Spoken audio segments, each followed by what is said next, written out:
AITA for walking out of Christmas dinner after my parents gave my sister a car. Growing up, my older sister, Rachel, was always the golden child. She was 3 years older than me and seemed to shine in my parents' eyes from the moment she was born. I was the quieter, more independent one, content to play by myself or spend time with my books. But as we grew up, the favoritism became more and more apparent. Rachel got the best clothes, the trendy ones that everyone in school envied. When we went shopping, Mom would gush over how something looked on her and insist she try it on, while I was left to pick through the sale rack. She got extra money for outings with her friends, while I was told to save my allowance if I wanted to do something similar. Even the attention at family gatherings seemed to gravitate toward her. She was the one my parents bragged about, the one who could do no wrong. I tried not to let it bother me too much. I told myself that I was strong, that I didn't need anyone to hand me anything. I focused on my studies, got my first job as soon as I could, and learned to budget early.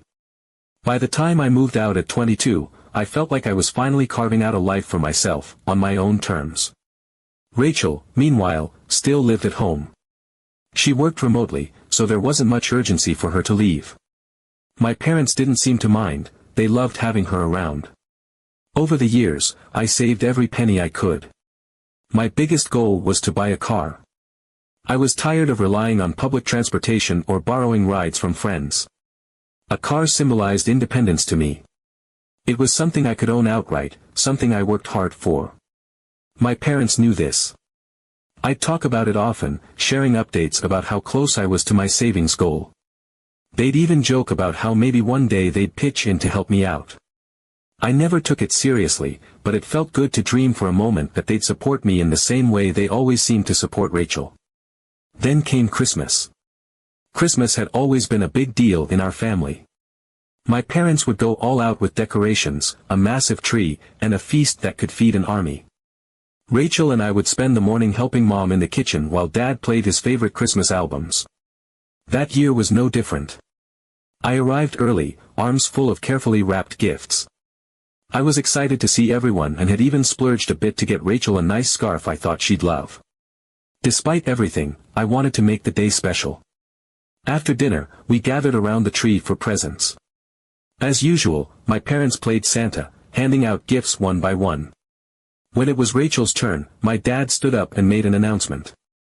"We've got a very special gift for you this year, Rachel," he said with a grin, handing her a small box. Rachel opened it, and inside was a set of car keys. For a moment, I didn't understand. I thought maybe it was a joke, or a gesture, like they'd bought her a fancy keychain. But then Dad continued, "It's parked in the driveway. Brand new. All yours." I felt like the room spun. A car. A brand new car. For Rachel. She didn't even need one, she worked from home and rarely went anywhere except to run errands with Mom. Meanwhile, I'd been saving for years, working my ass off, dreaming of the day I could finally afford my own car. And they knew that. They knew how much it meant to me. I couldn't stop myself. The words came out before I could think. "Why would you buy her a car when you know I've been saving for one?" The room went silent. My mom gave me one of those tight-lipped smiles she always used when she thought I was being dramatic. "She's the oldest," she said simply. "She deserves it." Deserves it? The words hit me like a slap. My dad chimed in, "And you're doing great on your own. We're sure you'll get there." I felt the tears stinging my eyes, but I refused to cry in front of them. "Wow," I said, my voice shaking. "Okay." I stood up, grabbed my coat, and walked out the door. I didn't even look back. I just got in my rideshare and left. The rest of the night, my phone blew up with messages from family members. My mom texted, calling me ungrateful and saying I'd ruined Christmas. My aunt chimed in, saying I'd embarrassed my parents in front of everyone. Rachel sent a text, too, "I didn't even ask for the car. You made things so awkward by storming out like that." Not once did my parents reach out to check on me. Not once did they consider how I might feel, sitting there watching them give my sister a gift that represented everything I'd been working toward for years. Instead, they made me the villain for leaving. Update 1. After that disastrous Christmas, I went low contact with my family. The emotional toll of that night lingered for weeks, and I knew I needed time to process everything. My family had always treated me as if I were the self-sufficient one, capable of handling everything without their support. But that night had driven home just how little they valued my efforts or even acknowledged my struggles. I wasn't just the independent one, I was the overlooked one, the one they assumed could fend for herself because they were too busy propping up Rachel. Rachel, unsurprisingly, tried reaching out a few more times. Her messages all carried the same undertone: I didn't ask for the car, but you overreacted. She seemed intent on shifting the narrative, as though I'd been the unreasonable one for feeling hurt. There was no apology, no attempt at understanding. Just the same dismissive, self-centered attitude I had come to expect. I stopped replying to her texts. I didn't have the energy to engage in another cycle of justifying my feelings while she refused to acknowledge them. 2 weeks after Christmas, my dad called me out of the blue. I hesitated before answering. Part of me hoped he was finally reaching out to apologize, but deep down, I knew better. My dad wasn't the type to admit fault, especially when it came to his treatment of Rachel versus me. Sure enough, the conversation wasn't about Christmas at all. Instead, he launched into a story about how Rachel had accidentally scraped the car while pulling out of a parking spot. The damage, according to him, was pretty bad, a dent and some scratches that would cost a few $100s to fix. He talked about it as though she'd totaled the car, making it sound like an insurmountable financial burden. And then came the real kicker: he asked if I could lend Rachel some money to help cover the repair costs. His reasoning: "You're good at managing your finances." I was stunned. Here I was, the daughter who had spent years meticulously saving for a car, something Rachel had been handed on a silver platter, and now they wanted me to bail her out? The audacity was almost laughable. This was the same family that had watched me scrape by without offering so much as a hint of support, and now they were asking me to step in because Rachel, the golden child, needed help. I didn't even bother to hide my disgust. Without hesitation, I told him, "Ask the golden child," and hung up. That call solidified my resolve to distance myself. It was the final straw in a long line of moments where I felt like I was expected to be the responsible one, the one who could handle everything without help, while Rachel was coddled and supported at every turn. I decided I was done playing that role. Over the next few months, I threw myself into my work and my savings. My focus shifted entirely to myself and my goals. It was liberating, even if it was lonely at times. Without the weight of my family's constant judgments and favoritism hanging over me, I began to feel lighter. I also started therapy, something I'd been putting off for far too long. My therapist helped me unpack years of resentment and hurt that I hadn't fully acknowledged. She showed me how to set boundaries, how to prioritize my own well-being, and, most importantly, how to stop seeking validation from people who had never been willing to give it. Therapy wasn't an easy process. Confronting my feelings meant reliving a lot of painful memories, moments where I'd felt invisible in my own family. But it also helped me see how much strength I'd developed over the years. I realized that I didn't need their approval. I had built a life for myself without their help, and I was capable of continuing to do so. Then, in March, it finally happened. After years of saving and planning, I bought my first car. It wasn't new or flashy, just a used Honda Civic that was clean, reliable, and within my budget. But to me, it was perfect. Sitting behind the wheel for the first time, I felt a wave of emotions that I hadn't expected. Pride, relief, even a little disbelief. I had done this. I had worked hard, stayed disciplined, and achieved a goal that had once felt so far out of reach. I cried as I drove it off the lot, not because it was anything extravagant, but because it was mine. Every part of that car represented my perseverance, my independence, and my refusal to let anyone else define my worth. I didn't tell my family about the car. It wasn't their win to celebrate. Sharing the news with them would have felt hollow, like giving them credit for something they hadn't supported. Instead, I called a few close friends, people who had cheered me on throughout the process, and shared the news with them. Their excitement was genuine and heartfelt, and it reminded me that I had a support system outside of my family. Owning a car changed my life in ways I hadn't fully anticipated. It wasn't just about the convenience of having my own transportation, it was about the freedom and independence it represented.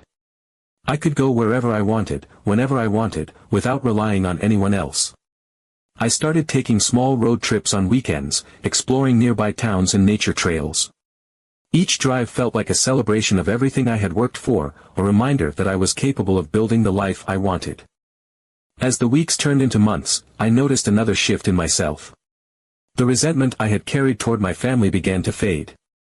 Not because they had changed, they hadn't, but because I no longer needed their validation.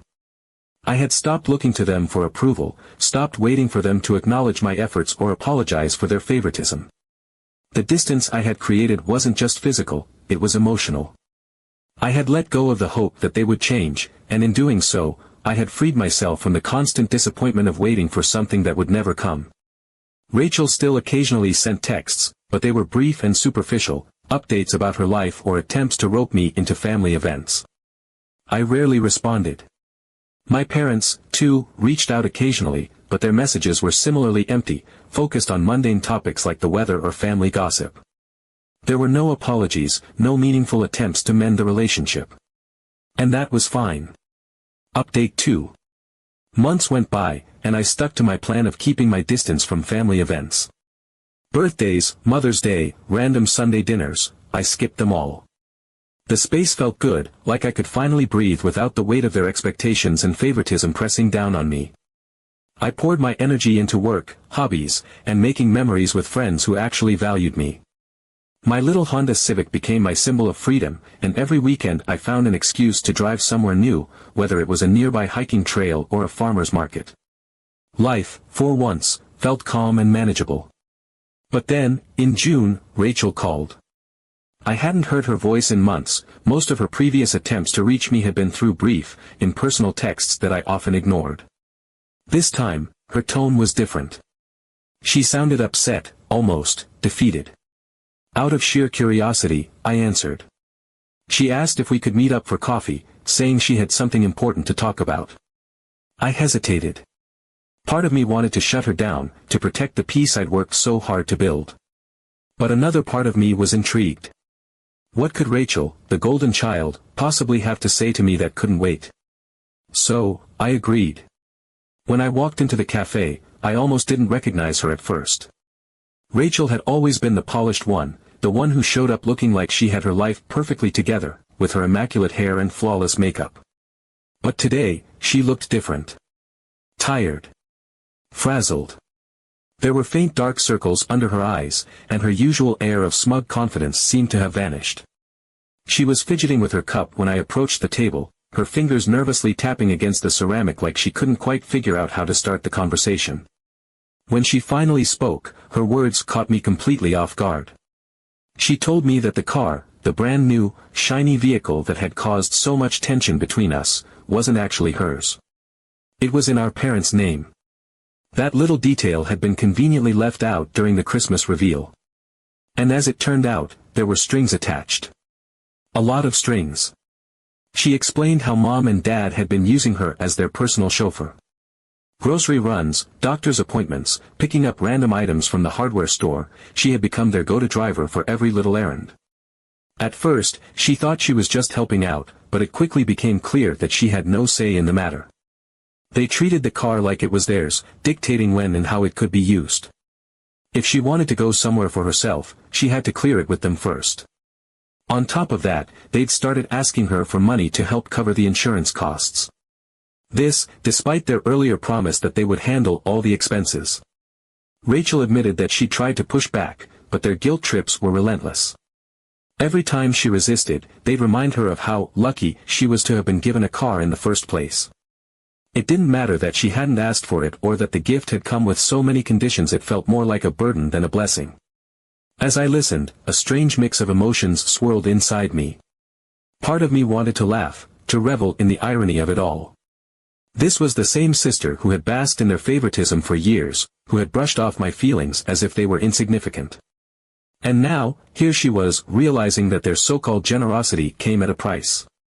A big part of me wanted to say, karma. But I didn't. Instead, I just listened. She kept going, her voice tinged with frustration in something that sounded a lot like regret. She admitted that she felt trapped, like she was being manipulated into staying under their thumb. "I think they only gave me the car to keep me around," she said at one point, her words heavy with resignation. "And I hate it. I feel like a chauffeur." It was a startling moment of honesty, one I hadn't expected from her. For the first time, she seemed to be seeing our parents in a different light. She wasn't just the favored child anymore, she was the one stuck paying the price for their control. And maybe, just maybe, she was starting to understand why I had been so angry. When she finished, I asked her why she was telling me all of this.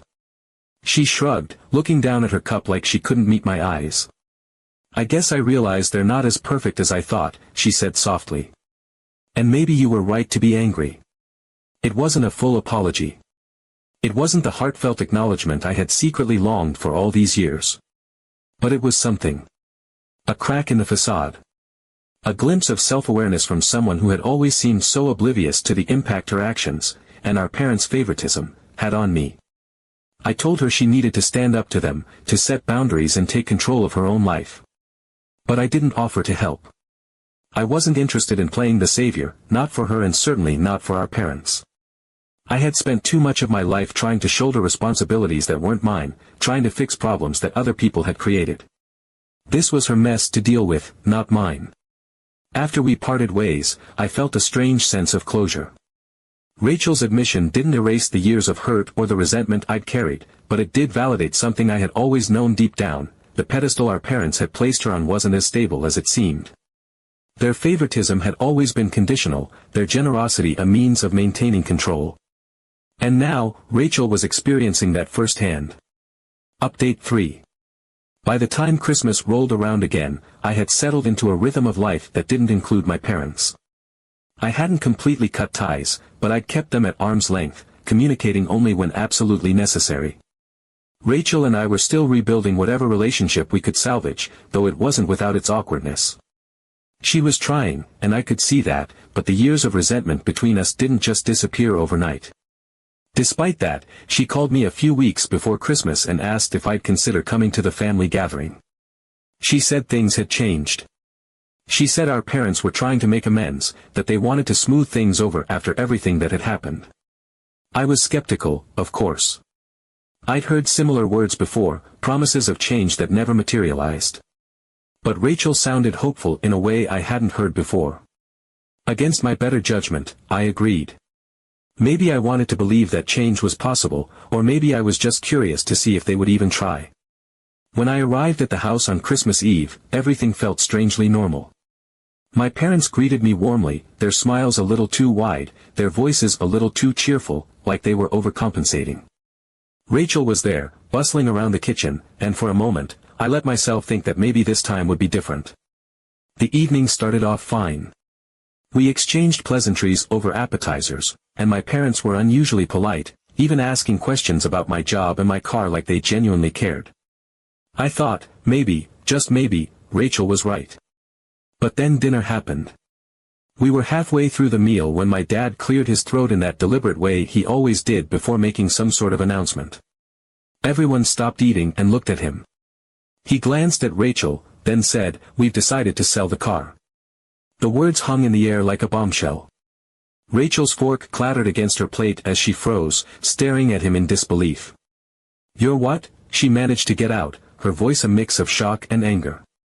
My mom jumped in before my dad could respond, her tone overly calm, like she was trying to downplay the situation. "We need the money for some house renovations," she said. "You can always use the family car if you need to go somewhere." It was like watching the floor drop out from under Rachel. Her face went pale, and for a moment, it looked like she was going to explode. But instead, she pushed back her chair and stood up. Without a word, she turned to me and gestured for me to follow her. "Can we talk outside?" she asked, her voice shaking. I didn't hesitate. I grabbed my coat and followed her out into the cold December night. The moment we were outside, the composure she'd been holding on to shattered. She broke down, tears streaming down her face as she poured out everything she'd been bottling up. She told me how our parents had been controlling every aspect of her life since Christmas the year before. They dictated how she used the car, where she went, and how she spent her money. Every time she tried to push back, they guilt her into compliance, reminding her of how generous they'd been by giving her the car in the first place. She felt trapped, suffocated, like she was living under constant surveillance. "I can't take it anymore," she said, her voice raw with emotion. For the first time in a long time, I saw Rachel not as the golden child or the source of my resentment, but as someone who was just as much a victim of our parents' manipulative tendencies as I had been. I reached into my bag and pulled out my therapist's card, handing it to her. "You need to get out," I told her. That night, I didn't stick around for presents. I said my goodbyes quickly, ignoring the questioning looks from my parents, and left early. As I drove home, I couldn't stop thinking about Rachel. She had always been the favored one, the one who got everything handed to her. But now, I realized that favoritism came with strings attached, strings that were now tying her down in ways I wouldn't have tolerated. A few weeks later, Rachel called me. She sounded different, lighter, freer. She told me she had moved out and was staying with a friend. She didn't go into much detail, but she said she'd finally had enough and decided to leave. For the first time in years, she sounded genuinely happy. In the months that followed, Rachel and I started to rebuild our relationship. It was slow, and there were still moments of tension, but we were trying. She opened up more about what she'd been going through, and I listened without judgment. It was strange, almost surreal, to see her in this new light. The Rachel I had grown up resenting was gone, replaced by someone who was learning, just like me, how to navigate life on her own terms. We even started to find moments of humor in the chaos of our shared experiences. One day, she joked about how we should go on a road trip in my car, just the two of us, no parents, no guilt trips. For the first time, I felt like we were on the same page, not as rivals or opposites, but as sisters who had both been hurt by the same people and were finally learning how to heal. As for my parents, I've stayed no contact since that Christmas. I don't know if they've realized how much damage they've done or if they even care. And honestly, it doesn't matter. I've let go of the need for their approval, their apologies, or their recognition. My life is my own now, and I've built it in a way that brings me peace. The moral of the story, if there is one, is that family isn't always what you're born into, it's the people who choose to see you, support you, and grow with you. Sometimes, you have to step away from the people who hurt you, even if they're family. And sometimes, the people you least expect, like the sister you thought you'd never forgive, can surprise you in the end.